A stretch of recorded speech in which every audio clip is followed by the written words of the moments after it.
Salve, salve, rapaziada. Mais um episódio aqui do The Coach Cash. Sabe que comigo não tem causada, não tem enrolação. A gente fala de jiu-jitsu, MMA, a luta de verdade, né, irmão? Nossa correria do dia a dia. E, cara, hoje eu vou receber uma pessoa aqui que, se tratando de evento de luta casadas, de espetáculo, do jiu-jitsu profissional, ele foi o pioneiro, ele foi o idealizador. Eu tive a honra de testemunhar parte dessa história. Recebo aqui hoje o meu amigo que me deu a oportunidade quando eu não era ninguém, e hoje em dia a gente cresceu junto.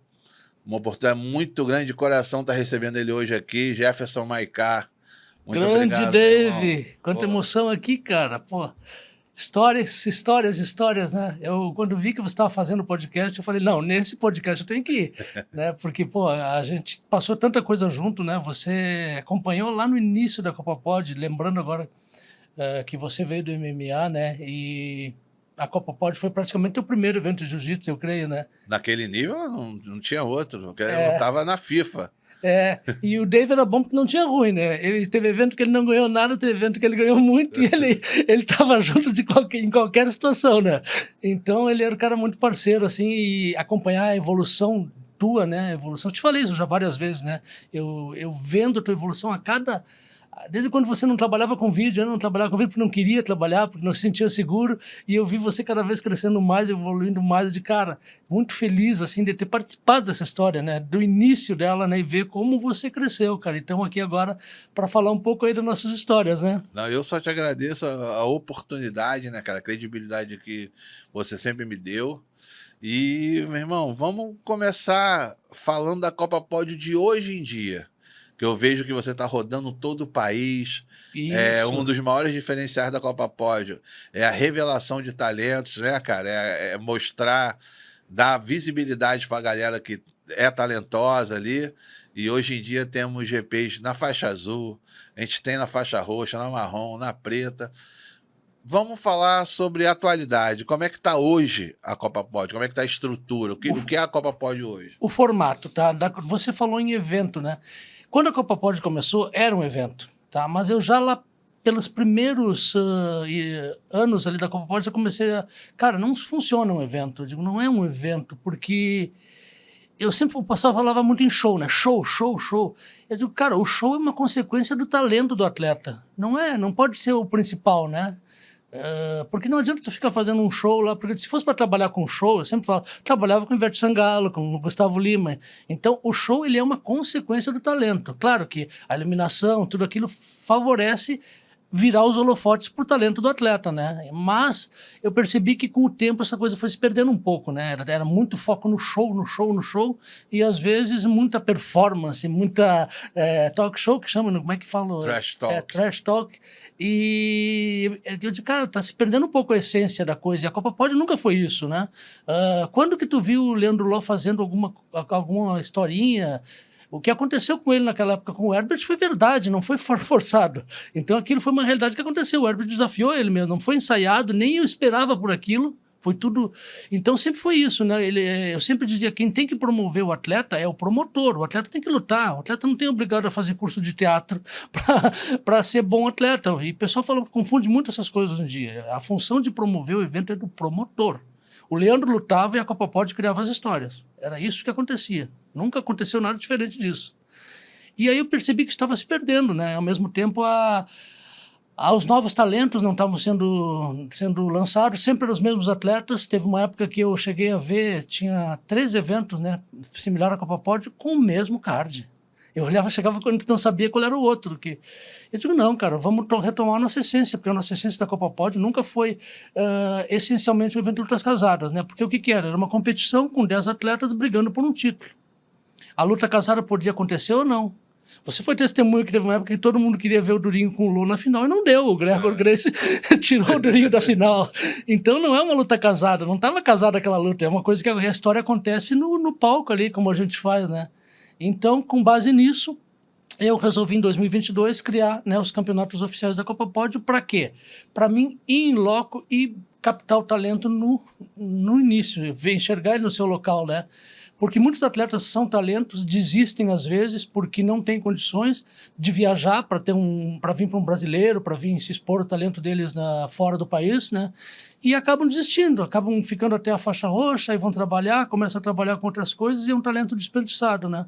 Então a ideia é essa, e eu estou muito feliz porque cara, a gente já está com um plantel aí de atleta, agora a gente tem a divisão profissional da Copa Pod, né? A gente separa o campeonato ele é aberto para qualquer um, amador, profissional, né? Só que o atleta que vai se destacando e vai sendo campeão, ele vai ganhando uma pontuação maior, a nossa pontuação continua aquela essência da finalização, é 3 pontos por finalização e 1 ponto por vitória normal. E aí vai surgindo os top ranking, que o top ranking são o quê? Os caras que finalizam mais. Então, certamente tu tem no topo do ranking os atletas mais agressivos, né? E aí tu vai achando, tu vai formando um plantel como a gente já tem 4 atletas na divisão profissional. Ou seja, esse ano a gente estabeleceu que 40 pontos era da divisão profissional. O que acontece na divisão profissional? Ontem até me perguntaram, varia muito com o atleta, porque vamos que agora um menino, como tem um menino lá, o Gabriel Bro de Alagoas, ele tem 16 anos, está na faixa azul. Ele não vai ter a mesma remuneração que um faixa preta, mas ele já vai ter uma remuneração e um plano de carreira que vai aumentando quanto mais ele vence na Copa Pod. E se ele lutar um GP, Purple Games e ganhar, puxa, aí vai mesmo. Explica pra galera aí como é que é esse plano de carreira. Você estava até me falando um pouco sobre isso. Explica o passo a passo, como é que funciona. O passo a passo, vamos lá. Cada campeonato oficial, temos campeonatos em todo o Brasil, tem até fora do Brasil, a gente tem no Paraguai, agora vai ter no Uruguai, a gente vai lançar também.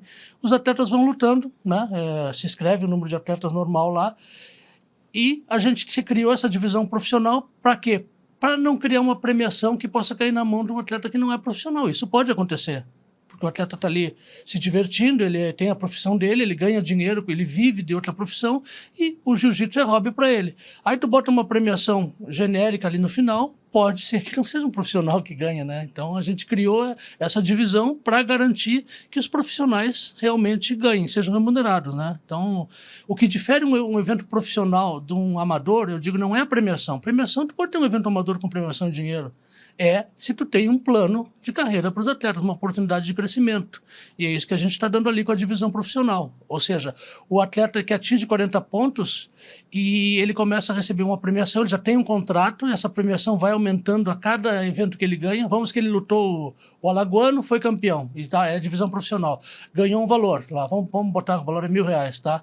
R$1.000. No próximo ele já tem reajuste para 1.100, 1.200, 1.300, 1.400. Quanto mais ele ganha, mais aumenta a bolsa dele. Alguns, quando chegam na categoria do GP, que é o caso do Chapolin, por exemplo, o Chapolin tem salário mensal, né? Tem contrato mensal, porque ele ganhou o GP, ele foi... E já está com 82 pontos, é um cara que está muito diferenciado dos outros, né? E ele é um faixa roxa ainda. E ele é da onde? Que estado? Cara, o Chapolin, eu conheci ele no Espírito Santo, em Vitória, mas ele é de Minas Gerais. E foi muito interessante, porque ele entrou, ele é o primeiro ano, ele tinha 17 anos, fazia 18 em final do ano, eu acho. Entrou na categoria azul adulto, finalizou todo mundo. Deu 6 lutas, 6 finalizações. Aí me chamou a atenção aquele garoto, eu entrevistei ele falou, não, eu estava, na verdade, em Minas Gerais, vim aqui e digo, cara, vou tentar a Copa Pod lá, ver o que dá. Depois aí tentou bem, né? E aí eu comecei a bater um papo com ele, ele é o tipo do garoto que já estava pensando em desistir, ele estava meio perdido, já estava trabalhando com fotografia, com o tio dele, e estava meio perdidão. E aí... Passou um tempo, a gente começou a se aproximar um pouco, né? E aí ele me pediu, cara, não tem um lugar que eu possa treinar? Eu digo, cara, tem vários lugares que tu pode treinar. Porque ele estava morando em Vitória. E aí tem o projeto da Start Doing, lá em Florianópolis, acho que tu conhece, né? Do Luciano Bernetti, que é meu amigo pessoal, um cara que faz um trabalho muito sério, né, dos atletas. É um projeto que eu confio bastante, né? E eu digo, cara, eu vou falar com ele se ele não quer ir para lá. Então hoje ele está lá, está satisfeitíssimo, trabalhando, crescendo cada vez mais. Vai lutar o Mundial agora. Que maneiro. E vem cá, como é que dá um número de eventos aí na agenda anual? Eu vi lá que tem muito evento para acontecer. E me fala um pouco do teu calendário. Eu sei que você está pensando em fazer uma edição aqui no Rio de Janeiro. O que está faltando para isso acontecer? Vamos lá. Alguns estados é um pouco difícil por causa que tem muitas federações, né? No Rio é difícil, o Rio, Manaus é difícil, porque tem muitas federações. E essas federações têm o calendário completo, então é difícil encontrar uma data, né? E eu sempre tento não prejudicar quem faz o trabalho local, né? Eu digo, cara, o trabalho local, o trabalho deles é muito mais antigo e eu não quero entrar batendo de frente, marcar na mesma data, por exemplo. Então isso complica um pouco, principalmente até por causa das arenas, né? Tu soube o que aconteceu com o Deodoro e agora voltou. Então o lugar para fazer no Rio está complicado, né? Então a gente está vendo data para ver se a gente consegue fazer. Tava até a possibilidade de fazer no fim de semana do Nacional da GF Team, seria o deles no sábado, nosso no domingo. Então, a gente está vendo uma possibilidade de fazer para não complicar, não bater de frente com o trabalho local, que é importantíssimo, né, cara? E não é essa a nossa intenção. A intenção é dar espaço para todo mundo, que todo mundo tenha a chance de ranquear, mostrar o seu trabalho e buscar os melhores para a divisão profissional. A gente quer os melhores. Tanto que no nosso ranking só ranqueiam os campeões. Segundo, bola na trave não é gol. Segundo lugar não entra no ranking. Só os top. E vem cá, Jefferson, um evento dessa magnitude, cara, que circula o país todo. Eu sei que você é um cara que gosta de estar ali presente. Na mídia, principalmente. Tu sabe que a mídia, a gente se deu bem por causa disso, né? E qual a maior dificuldade de se produzir isso em um lugar diferente um do outro? Assim, se você tem alguma observação, alguma história para contar para a gente sobre isso? Cara, na verdade, cada lugar está num nível de evolução diferente. Não dá para querer comparar Rio, São Paulo com Rondônia e o Acre, né? Não dá para comparar, eles estão em evolução diferente. Mas duas coisas que eu acho importantes. Primeiro, tem que fazer lá, eu não vou deixar de fazer porque não vai dar uma quantidade de atletas que vai me dar um lucro bom. Não é esse o objetivo. O objetivo é que o evento consiga se pagar e lá a gente dá oportunidade. Por quê? Porque eu sei que fazendo o evento lá, aquele garoto vai se motivar e vai continuar. Porque ele vai ver que tem evento para ele lutar. Muitos são talentosos e param, porque às vezes nem eventos suficientes tem nos lugares. Tem uns que tem de mais e outros que tem de menos, né? Então a ideia é essa, a ideia é fazer a produção do jeito que dá. Eu sempre digo, a gente vai para a guerra com as armas que a gente tem. Claro que a gente procura manter um padrão na mídia, né, manter um padrão de visual, caracterização visual de pódio, né, mas nem sempre assim temos o melhor ginásio, né, muitas vezes tu tem que fazer com o ginásio que tem disponível. O Brasil, infelizmente, não é um país rico em ginásios, né? São poucos estados que investem nisso. Eu estava comentando com o pessoal, tem alguns ginásios que privatizaram e cobram 40 mil reais a diária, né? Aí eu até comentei, cara, 40 mil reais um ginásio poliesportivo, qual é o esporte que consegue pagar 40 mil reais a diária? Muito poucos. E olha, aí eu digo que tu vai ter que viver de show de sertanejo e de igreja, né? Porque é a única forma que vai... Agora o ginásio é poliesportivo, deveria ser para esportes, né? Então é isso, a gente tem problemas, mas a gente tenta adequar da melhor forma. E eu indo pessoalmente, né? Que nesse início é muito importante, eu consigo ver a realidade do local e ir adaptando, né, e fazendo acontecer. Todo evento tem um talento, todo campeonato tem um talento para sair. E qual foi qual foi o estado assim que você foi melhor recebido, que deu mais movimentação, que deu mais número de inscrições? Cara, assim, por incrível que pareça, eu prefiro falar os menores, Rio de Janeiro e Manaus, que são os polos do jiu-jitsu, são os lugares que a Copa Pod fez mais eventos, e os lugares que não tem adesão, os atletas vão um pouco lá. Os outros lugares, tudo é muito bom, muito bom. O Nordeste, então, Alagoas, sempre já parte de 800 atletas, né? Mato Grosso, maravilhoso também, a recepção pessoal prestigia muito, né? Então, o meu problema maior hoje, que eu até te comentei, é Rio e Manaus ainda, mas que a gente já está organizando, fazendo umas parcerias importantes para tentar quebrar essa... Para a galera que não está entendendo esse foco em Rio e Manaus, é porque a Copa Pódio, a original, no início, acho que Manaus e Rio de Janeiro foi um dos maiores palcos que tiveram lá. Teve a luta histórica do Cyborg contra o Xande Ribeiro. Tava lá, né? Tava lá. E que durou 30 minutos, uma hora e tal, e não terminou a luta, enfim. E no Rio de Janeiro não se faz, teve diversas edições. Eu costumo dizer que os maiores nomes do jiu-jitsu daquela época, que estão em atividade até hoje, passaram por lá, nesse nosso evento. E, cara, me fala um pouco dessa época. Eu sempre te vi como um cara à frente do teu tempo. Porque eu me lembro que quando a gente começou a trabalhar com stream, pay-per-view, a gente não tinha uma estrutura estável de internet. Nossa. Não tínhamos o consumo de stream da galera, principalmente da luta e tal. Eu acho que lá foi até um laboratório da própria Flow Grappling, que estava muito no início ali. É o primeiro evento da Flow Grappling, acho que foi a Copa Pod. E me fala um pouco dessa época, vamos conversar um pouco dessa época dourada aí, nossa, que... Como é que foi conviver com Leandro Lo, Felipe Preguiça, Rodolfo Vieira, entre outros grandes nomes aí do hall aí do jiu-jitsu mundial? Me fala um pouco sobre isso. O que é isso para você? Na verdade, aquilo foi uma época de aprendizado, né? Eu sempre digo assim, era a época da inocência, né? Eu digo, a gente achava que é entrar, investir um dinheiro forte, né? Porque na época a gente estava, eu tinha uma empresa de produtos para construção no Rio Grande do Sul e estava o boom da construção, então a gente estava bem financeiramente para investir nisso, né? Então eu disse, não, vamos investir que vai crescer. Só que isso tudo é um aprendizado, né, cara? E eu sou um estudioso, né? Eu estudo, eu faço, todas as coisas que eu faço é teste, às vezes, e eu acho que funciona porque muita gente copia, né? Então, assim, logo que a gente faz alguma coisa, tem alguém copiando logo em seguida, e não é coincidência, né? Então, só que é tudo estudado, né? E eu via que naquela época eu tinha aquela ideia que muita gente ainda tem, e eu tenho até, assim, eu vejo investidores errando como eu errei, e quero até às vezes falar com eles para mostrar um outro caminho, mas eu não vejo, tem muita gente empolgada. É empolgação, tu te empolga, vou botar os melhores para lutar, e vai dar muito pay-per-view, e vai dar assim, e não é assim, ainda mais hoje em dia tá muito pior. Hoje em dia é tudo nichado, né? Então não tem mais aquela história de parar o mundo para assistir uma coisa. O mundo, cada um está assistindo uma coisa diferente, né? Algumas com mais audiência, outras com menos, mas não está todo mundo parado assistindo uma coisa só. Então, tanto que agora, até o próprio falecimento do Papa, eu comentei, cara, o falecimento do Papa, onde parava o mundo, ficava, e agora está tudo, sabe, sabendo notícia por acaso. Então, é um momento diferente que a gente vive, né? E naquela época dourada lá, era isso, né? Era toda essa empolgação, e a gente via as coisas acontecendo, via as pessoas gostando do que estavam vendo, né? Via a ascensão do Leandro Lo, que começou com um garoto que mal sabia falar, ele não fala, ele era tímido demais, e depois foi crescendo no palco, ele virou homem na Copa Pod. Eu falei para ele, cara, chegou um momento assim que tu via ele senhor de si dentro do evento, né? E um troço muito, muito bacana, muito forte, né? Rodolfo Vieira também, tem uma história do Rodolfo Vieira, foi o primeiro campeão, foi 2 vezes campeão, e ele saiu invicto da Copa Pod, ele fala que gosta muito disso.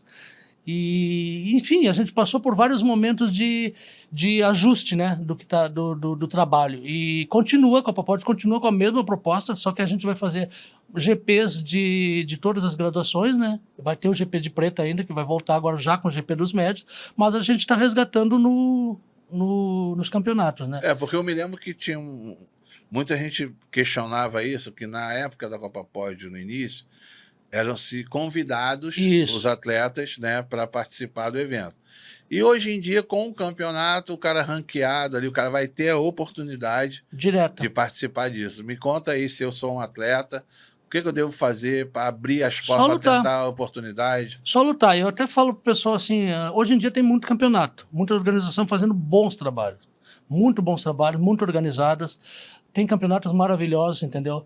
Mas eu acho que depende do que tu quer para ti, tá? Tu quer um campeonato para te divertir, um campeonato legal, tem muita opção.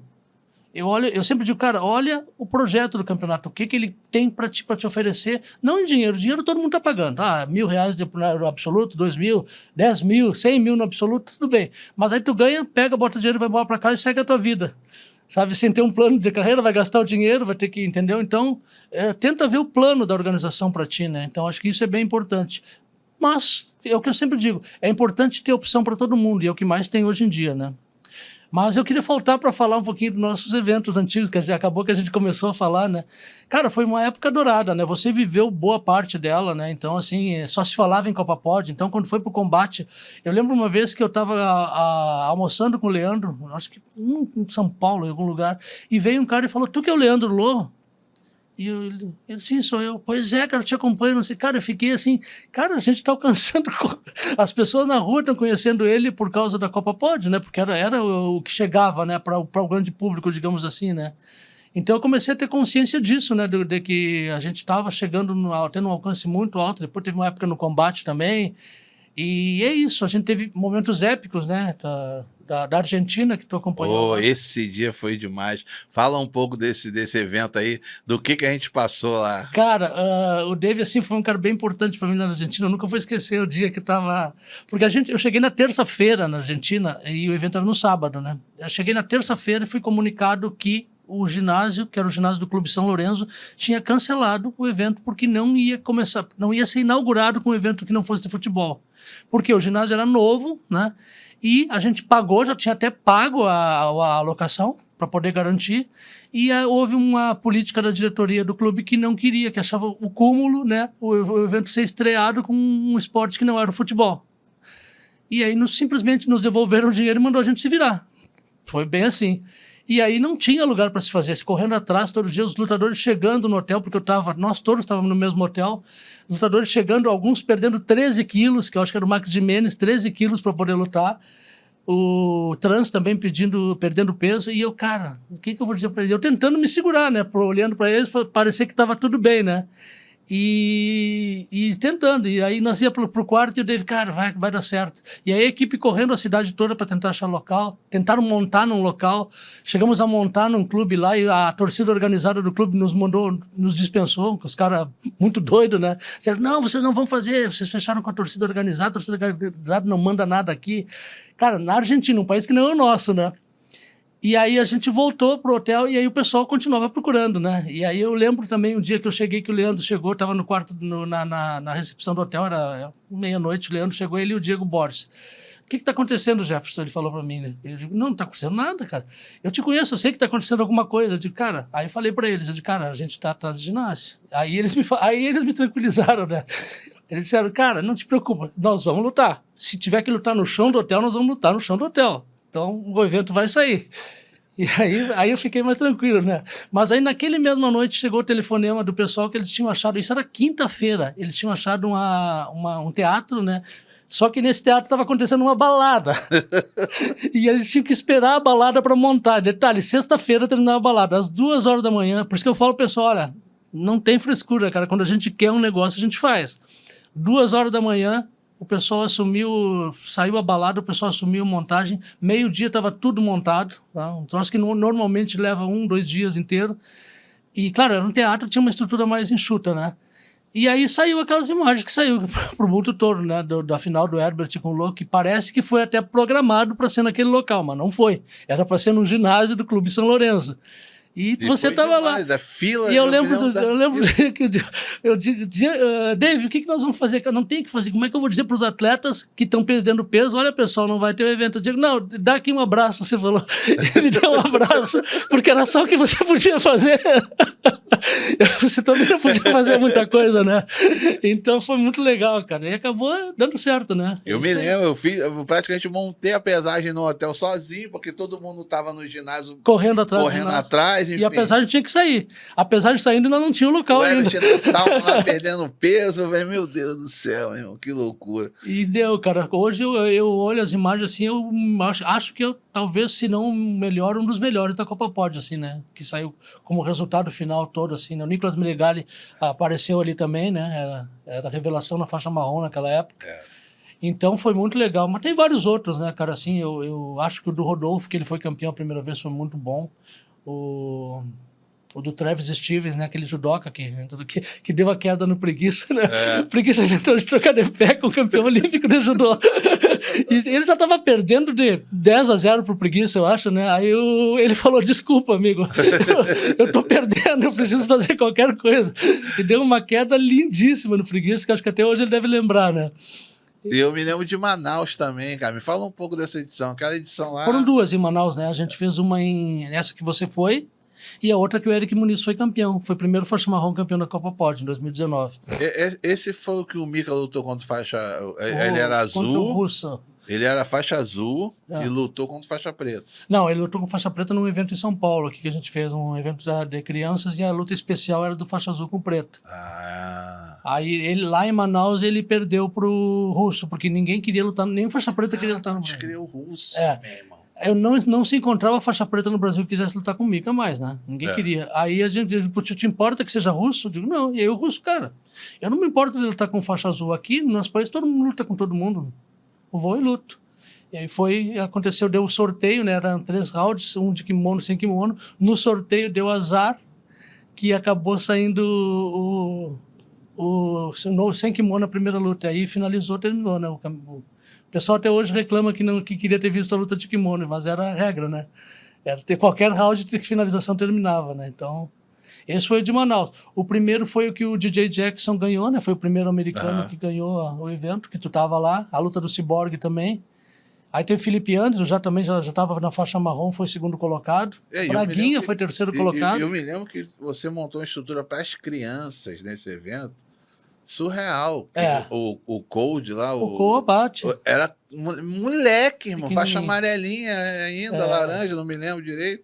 Ele foi eleito o melhor do lutador infantil, melhor kids. A gente tinha, na verdade, era o time do Isaac contra o time do Espen, né? E aí ele foi eleito também. Tinha dois americanos lá, tinha o Zambado, o Frank Zambado. Lutou o Cauã Leonor, que hoje em dia faixa preta, tá lá nas Arábia, lá do lado de lá. O Cauã Leonor, muito querido ele, né? Muito brabo. Faz um tempo que eu não falo com ele, um tempão. Muito brabo, tá no Tatu lá, agora ele atravessou lá pros árabes lá, tá dando aula, tá no time lá. E pegou a faixa preta agora também, campeão mundial na roxa. Aquele moleque é muito bom, a família dele era muito boa também. Muito brabo, né? Deus me livre. Então, lá era isso. Aí esse de Manaus foi bem emblemático também, né? Mas eu acho que tem várias histórias. Assim, cada evento era uma história, né? E aí o último que a gente fez foi na pandemia, né? Já estava naquele ambiente de pandemia e eu já estava pensando em modificar, porque eu já tinha feito a questão dos azules, né? Era um início dos campeonatos oficiais, né? E aí a gente fez 5 eventos. Eu estou morando em Balneário Camboriú porque a gente fez 5 eventos, né? 5 eventos em Balneário Camboriú. Aí o que aconteceu? Fiz 5 eventos lá. E aí o Gutierrez foi campeão do Gutierrez Barbosa, que era daqui do Rio, agora está nos Estados Unidos. Uhum. E o Pedro Lucas, esse emblemático. Outro caso histórico também de pandemia foi que a gente tinha marcado para fazer na quadra de ensaios da Duque de Caxias, lá da Grande Rio. Estava tudo certo, tudo fechado. Começamos a montar o evento, liga o presidente da escola dizendo que não era para fazer lá, que ele estava com um monte de aviso, de denúncia, que não podia fazer nada no ginásio. E eu disse, cara, mas não é um número de gente, é bem menos do que uma cerimônia religiosa, né? Não teve história. Rapaz, aí saímos nós. Mais uma vez a correr atrás de ginásio. Aí apareceu... que o Pedro Lucas lutou com Bombom. Com Bombom, afinal com Bombom. Aí apareceu um ginásio lá, o cara limpando o ginásio, nem limpo estava o ginásio. Cara, vai ter que ser aqui. Então tocamos lá e saiu. E aí parece que todos esses problemas dão sempre uma coisa emblemática. Aí teve aquela final do Pedro Lucas com o Bombom ali. Então a dificuldade sempre vem atrelada a alguma coisa boa, né? Então é isso aí. Isso foi na época da pandemia, né? E em que momento você decidiu montar esse campeonato para rodar o país? Porque eu achei que tem que ter uma estrutura, cara. Assim, como é que eu vou te falar? Para mim, é importante conhecer os atletas e dar a oportunidade deles fazerem a história na nossa organização, não simplesmente ser convidado e sumir, né? Agora não existe mais isso. O atleta só some se ele quer. Porque o que acontecia no GP? Muitas vezes acontecia, o próprio Nicolas Meregali. Nicolas Meregali, ele foi 4º colocado na faixa marrom. Aí depois eu convidei ele para lutar o GP dos pesados, ele não quis, por causa do peso, né? Só que aí a história começa a rodar, outros atletas começam a surgir e tu acaba chamando os outros atletas. Então eram só 10 atletas, não conseguia absorver todo mundo, né? E agora com esse ranking o atleta está sempre na Copa Pod. O próprio Leandro Loi lutava os eventos da Copa Pod e depois tinha que lutar as federações, outras coisas, porque não tinha um espaço para ele ranquear e ganhar dinheiro dentro da própria Copa Pod, né? Agora tem.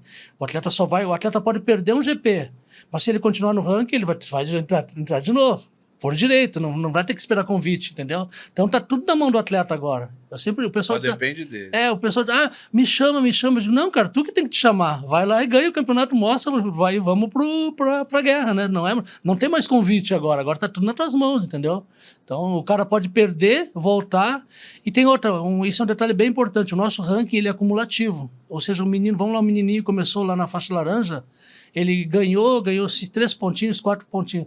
Quando ele for para a faixa verde, ele leva esses pontos. Aí na faixa verde ele é campeão, de novo ganha mais 5, fica com 10 pontos. Quando ele for para a faixa azul, ele leva esses pontos. Os pontos acompanham ele. Então se o menino for campeão em todas as faixas, ele já vai chegar pro GP, pronto, na faixa preta, entendeu?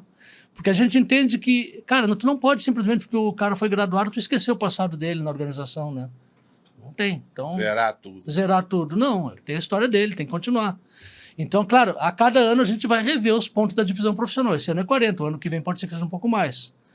Porque também a gente tem que dificultar, não pode ser qualquer um, tem que ser os top mesmo, né?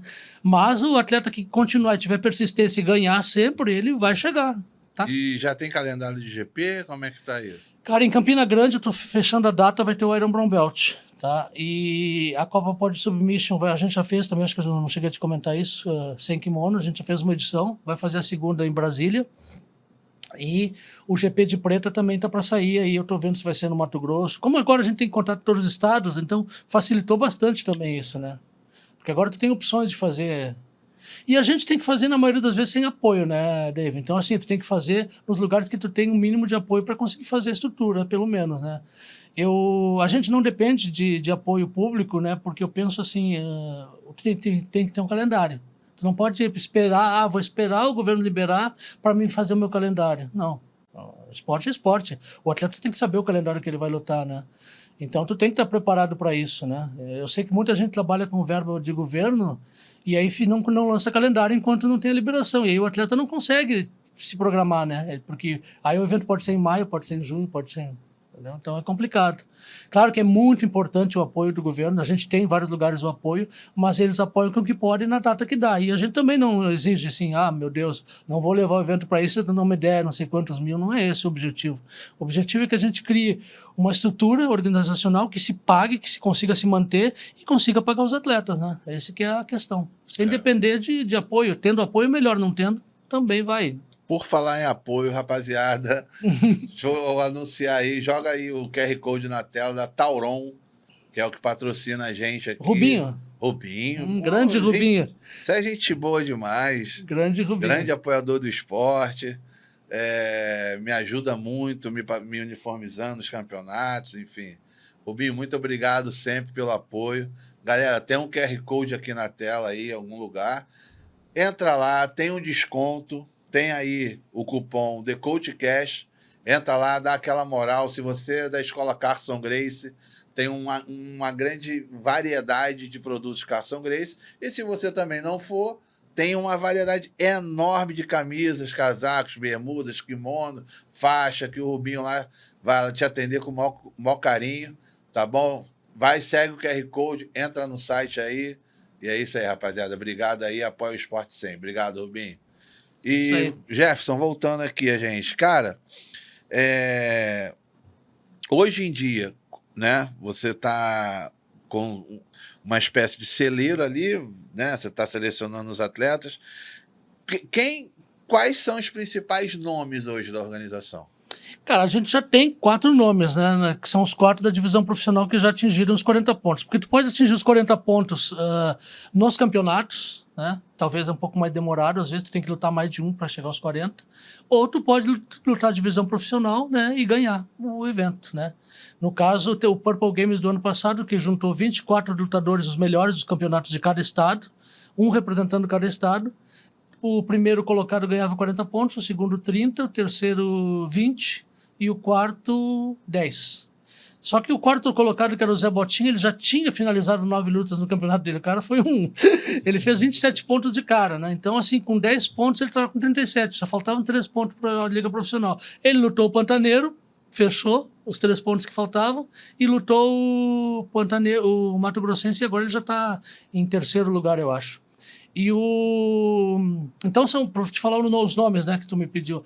O Rafael Chapolin, que a gente comentou sobre ele já, que ele ganhou o Purple Games, ganhou 40 pontos, mas ele também já vinha de muita finalização, né? E ele tem contrato já. O segundo colocado agora é o William Matheus, porque o que estava acontecendo, cara? Os faixas pretas não estavam se enganjando nos campeonatos, né? E aí lá em Alagoas, eu tenho o William Matheus, que ele já foi Iron Brown Belt, já foi campeão Iron Brown Belt.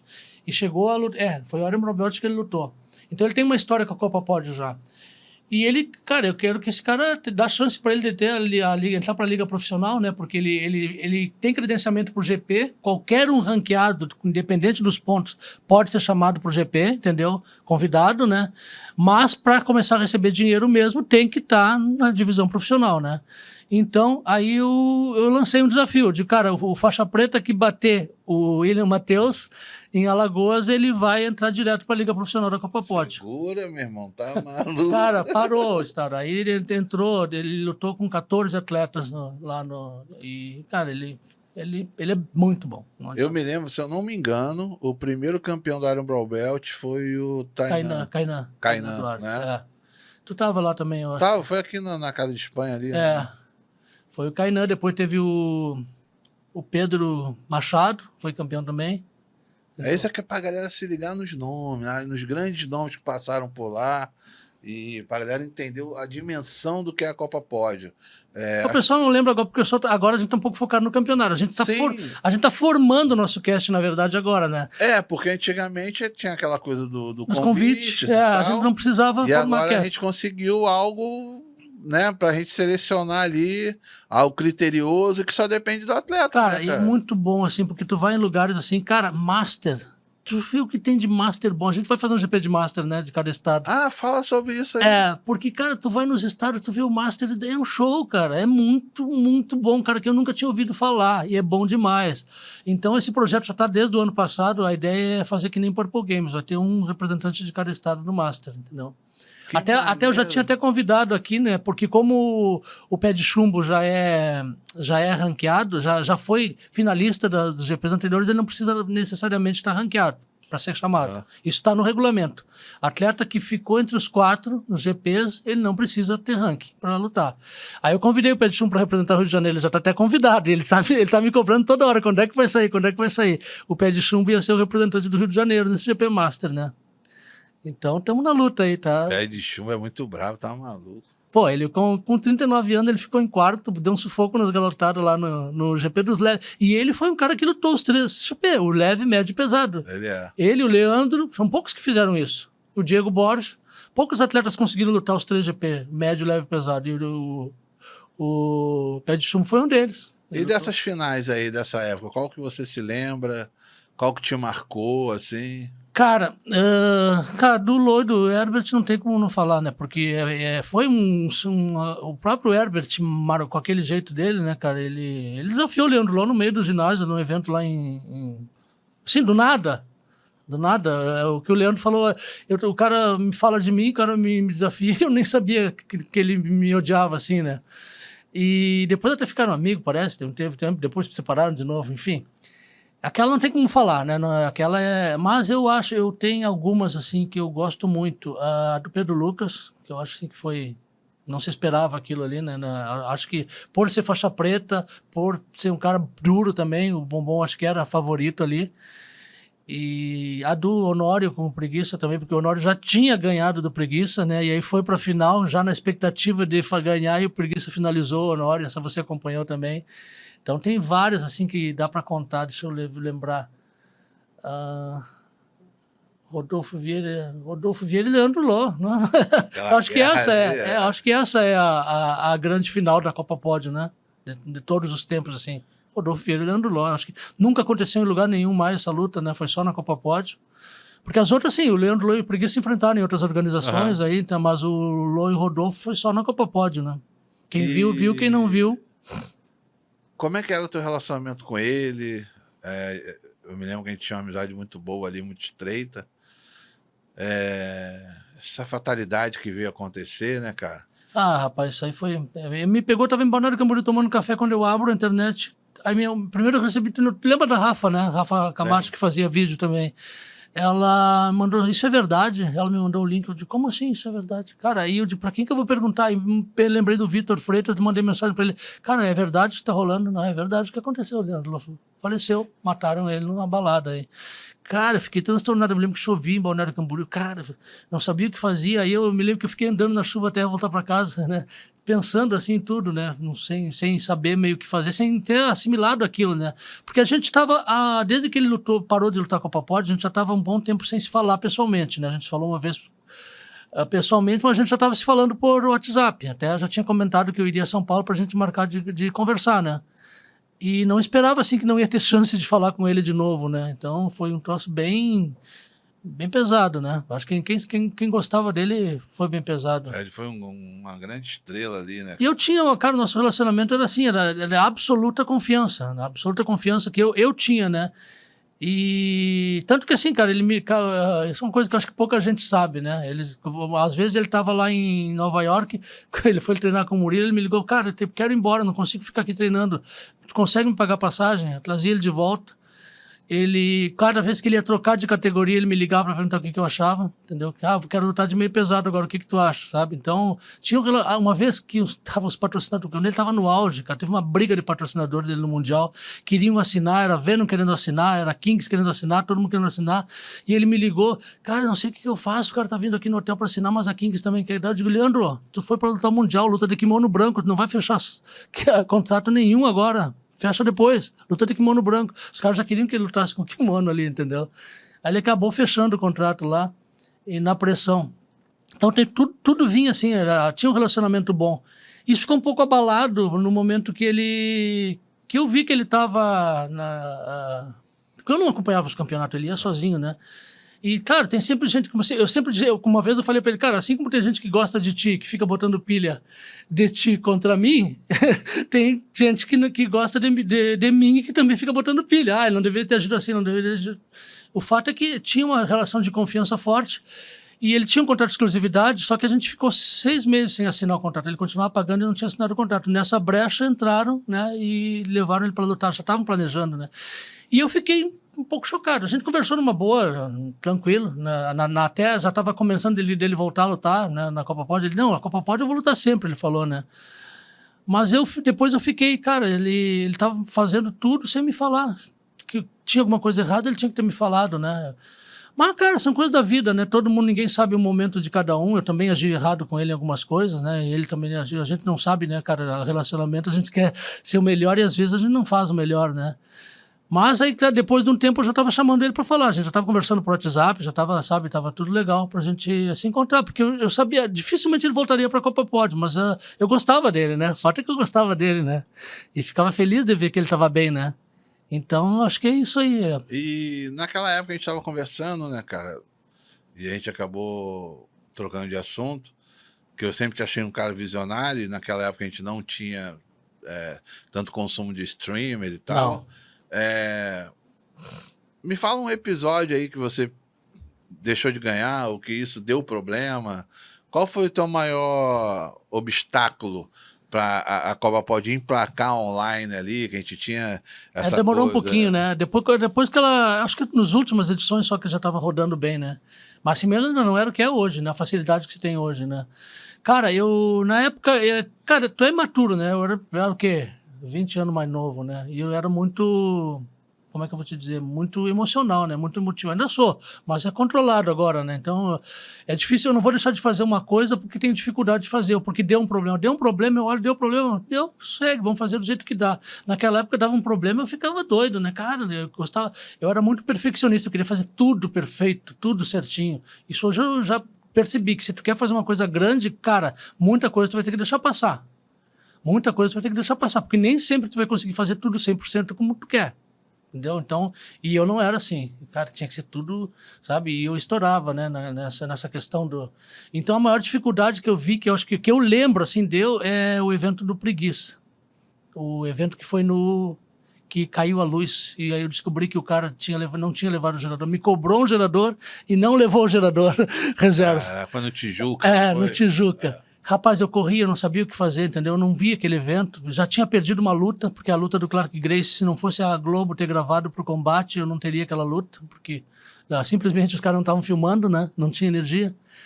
Então eu ficava louco com aquilo. E o streaming não funcionava, né, cara? A gente pagava, cada um vinha com uma solução, e a gente ingenuamente, né, não, vamos pagar o cara, paga, fecha lá 30 mil reais com o cara vai te dar um streaming, vai te dar... Cara, dava problema também, entendeu? Dava problema também. E então, assim, tu tava num ambiente muito amador e muita gente cobrando muito por uma coisa que não tinha como, nem ele conseguia garantir, né? Era isso que acontecia na época, né? Cheguei a pagar até via satélite, fazer uma transmissão via satélite, estava tudo certo, porque uma hora diziam que era o provedor, outra hora diziam que era o sinal, então a gente não sabia, né? E eu lembro que aquela época foi bem ruim. Bem E ruim. teve até um Até emplacar, evento depois emplacou, né? O streaming começou a andar bem, né? E depois teve até um evento que deu problema, que teve que fazer devolução, né? Esse do preguiça. É. Esse do preguiça. A gente tinha que devolver. E a gente sempre foi muito honesto, né? Cara, não assistiu, não conseguiu assistir, devolve, entendeu? E aí devolveu mais da metade da arrecadação no pay-per-view. Então, uma vida que segue. Outro é um evento também histórico, né? Aquele do preguiça. Aham. O evento lá. Então, mas eu acho assim que é o evento que eu mais tenho na minha cabeça, que eu sofri muito com aquele evento, entendeu? Porque assim, eu achava que já tinha feito tudo possível para ter um streaming bom. Tava pagando caro, tava tudo certinho e não deu certo, né? Mas aí não deu por causa do gerador, né? Porque o streaming tava funcionando, aí foi o gerador que não... Cada hora era um problema. É, E, Jeff, você como empresário, como idealizador aí agora você está nível Brasil, né, cara? Qual o caminho que você vê para o jiu-jitsu, assim, como negócio, como entretenimento, assim? O que você acha? primeiro, não é entretenimento, é esporte. Foquem isso na cabeça de vocês, é esporte. Nada vai bater o campeonato mundial da IBJJF. Porque é esporte. Ah, vou fazer show, fazer... Aliás, o maior erro da IBJJF, ela tá fazendo aquele The Crown, né? Uhum. Cara, o bacana da IBJJF é aquela característica dela, aquele troço amarelo, a iluminação daquela pirâmide, que é maravilhosa. Qualquer foto naquela pirâmide é fantástica. Qualquer vídeo. Aí eles botaram o The Crown num negócio escuro, que nem era uma luz legal. Eu digo, cara, estão tentando fazer show, vocês não precisam fazer show, entendeu? Eles já têm o show que é o mundial, entendeu? Porque o pessoal confunde com entretenimento. Esporte é esporte, não é entretenimento. Entretenimento é Ivete Sangalo, Gustavo Lima, sertanejo, Maiara e Maraísa, que você vai lá dançar. Isso é entretenimento. O esporte, o show, o entretenimento, ele vem em consequência do atleta, do talento do atleta.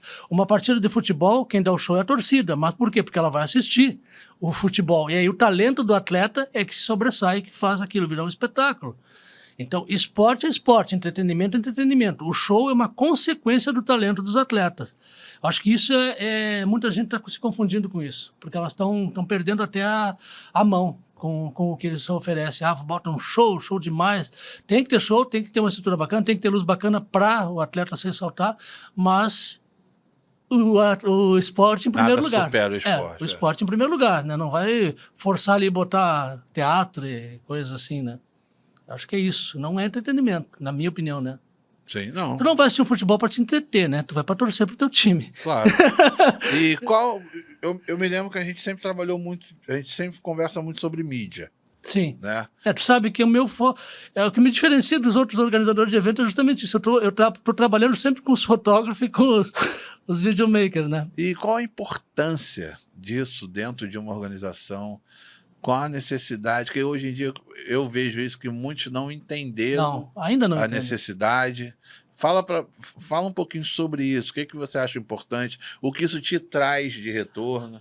A mídia, cara, ela vai mostrar o que é a tua verdade ali, né? Então, assim, vai o campeonato vai passar, se tu não tem registro dele, é como se não tivesse existido, né? Então, agora, o problema da mídia solta, ou da mídia paga, né? Que eu acho que é o pessoal da mídia precisa que pague, né? Mas uma coisa é pagar em anúncios, né?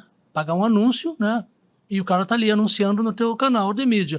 Outra coisa é pagar para divulgar um atleta que de repente nem é tão talentoso assim. Tá? Então, isso para mim é que se perde um pouquinho da credibilidade da mídia. Mas a mídia ela é importante para comunicar aquilo que tu quer comunicar. Por exemplo, eu estou aqui contigo, te pedi até essa oportunidade para poder comunicar uma coisa que não estava bem clara ainda sobre a Copa Pod para o pessoal, né, da divisão profissional. Então, a mídia ela é básica, é fundamental nesse sentido da comunicação, né? E eu acho que muita gente vê mais como... bota lá as fotinhas e publica as fotos lá sem se preocupar se aquela foto está contando a história dela ou não, né? Não, e também tem uma diferença que muitos não entendem. Por exemplo, tem um gerador de conteúdo, que aquela galera que vai gerar para o atleta, vai vender ali a mídia para o atleta, vai filmar ou fotografar a luta dele, um arquivo pessoal para o atleta ali se divulgar na própria página dele. Tem a mídia do evento, né, da federação, que é que trabalha em prol do evento, da divulgação do evento, enfim. E tem a mídia jornalística. Essa mídia jornalística, ela vai passar o recado dela, vai informar ali, e eu acho que tem uma linha muito fina entre você pagar para aparecer e você simplesmente reportar a notícia. Por exemplo, se você tem um canal de notícia, você vai ter patrocínio, você vai ter anúncio, aquilo que vai rentabilizar o teu trabalho. Agora, se você pagar, basta pagar que aparece, eu acho que isso perde um pouco da credibilidade Com certeza, não tenha dúvida. do veículo, entendeu? Acho que a galera tem que entender um pouco as diferenças. Muita gente acha que eu sou imprensa, eu não sou. Muita gente quer se divulgar, eu ajudo. Mas eu acho que é tudo muito novo, essa procura, né? O fato é que é um aprendizado, cara. O jiu-jitsu ainda é amador, né? Nem Sim. tudo. Então tá tudo se profissionalizando agora. A arbitragem agora está se profissionalizando os árbitros, né?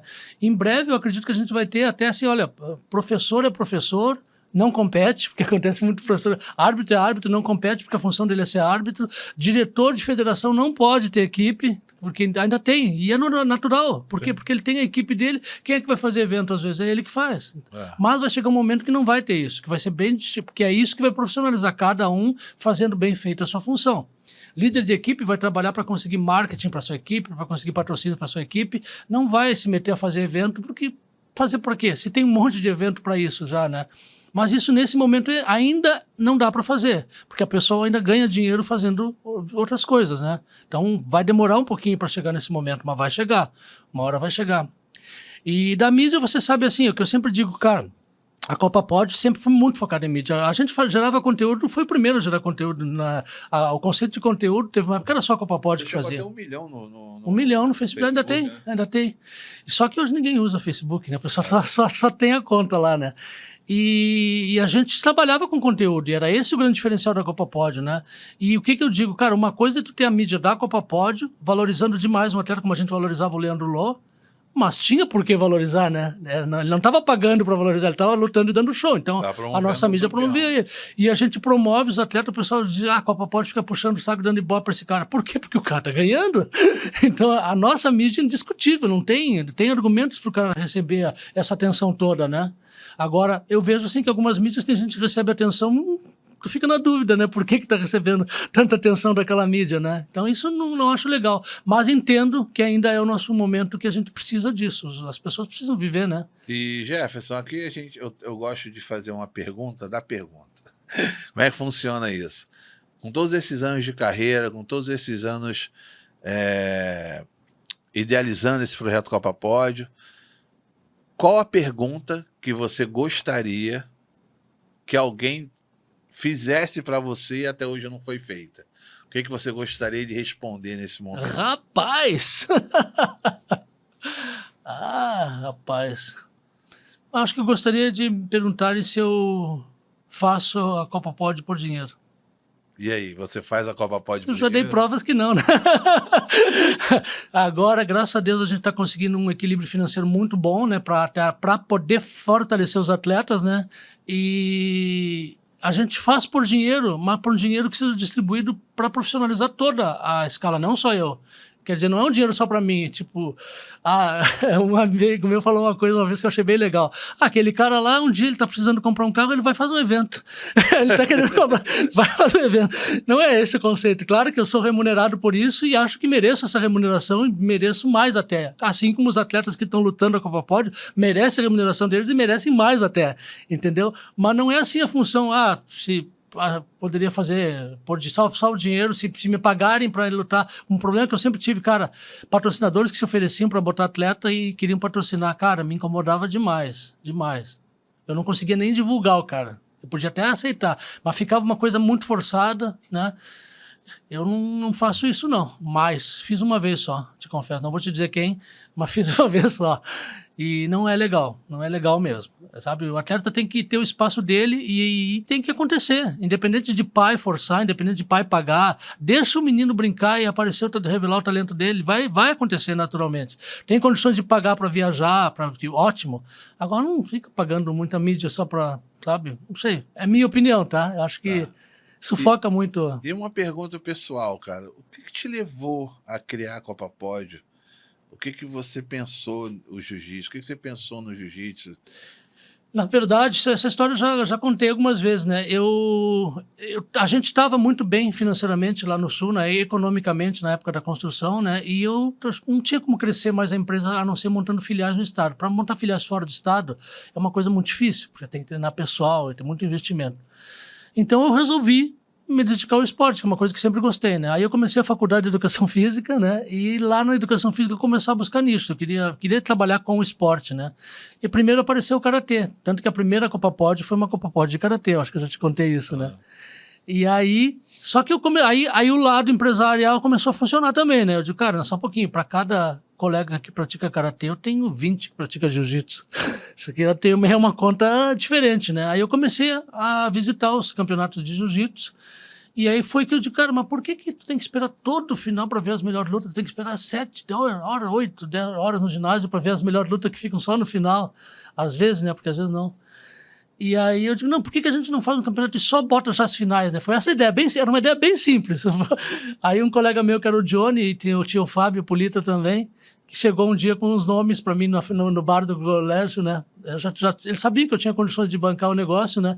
Apareceu com os nomes do bar do colégio, tinha Michael Lang, tinha vários nomes, assim, que agora tinha o Ricardo Demente, que lutou depois até... E não tinha nem Rodolfo Vieira, nem Leandro Lona, nem Felipe Preguiça. Por incrível que pareça, e eu digo, isso ilustra como o jiu-jitsu é rápido, né? Um ano, eles não estavam na lista. No outro ano, a gente fez a Copa Pod, Leandro Lona foi campeão, depois o Preguiça, depois o Rodolfo, né? Então, foi isso, assim que começou. E aí, agora, hoje, cara, eu sei que eu tenho uma missão no jiu-jitsu para cumprir, sabe? Eu tomei como uma missão para fazer. Eu digo, cara, eu vou fazer e eu acho que eu tenho que fazer. Porque pelo fato de não estar diretamente ligado a nenhuma federação, nenhuma academia, nenhuma equipe, me deixa com uma situação confortável para fazer as coisas que eu tenho que fazer, entendeu? Que precisam ser feitas e que às vezes os outros não conseguem fazer, entendeu? Por quê? Não pode porque ele está vinculado a alguma coisa, entendeu? E eu não, isso me dá liberdade. Então eu digo, cara, tem que ser eu. Eu fui, de certa forma, essa missão apareceu para mim e eu vou tocar ela adiante, né? Cara, eu tenho muito a te agradecer a oportunidade de estar aqui. Eu que agradeço, essa ideia contigo. Feliz demais. Eu, sou muito grato à Copa Pódio até hoje. Faz parte da minha carreira, faz parte do auge da minha carreira. E te receber aqui hoje foi muito bom. E dizer para você que agora a câmera aí é sua, se você quiser mandar um recado, divulgar um evento, divulgar a sua página no Instagram. A câmera lá? Aquela câmera toda sua. Pessoal, muito feliz aqui de estar com o Dave. Esse cara aqui, ele sabe disso, né? Eu sou um cara que eu não escondo, não consigo esconder muito. Quando eu gosto, eu gosto. Quando eu não gosto, às vezes fica muito claro que eu não gosto, né? E agradecer a ele, né, esse momento aí. Dizer para vocês que tem campeonatos por todo o Brasil com inscrição aberta e até fora do Brasil. Tem Uruguaio agora, que vai ser em 7 de setembro. E estão abertos, né? Semana que vem tem o Acreano, no Acre. Depois tem o Potiguar, que ainda está com inscrições abertas. Pernambucano. Tá? Depois vem Gaúcho. Vem Goiano, segunda edição, que a gente vai fazer, que lá foi muito bom.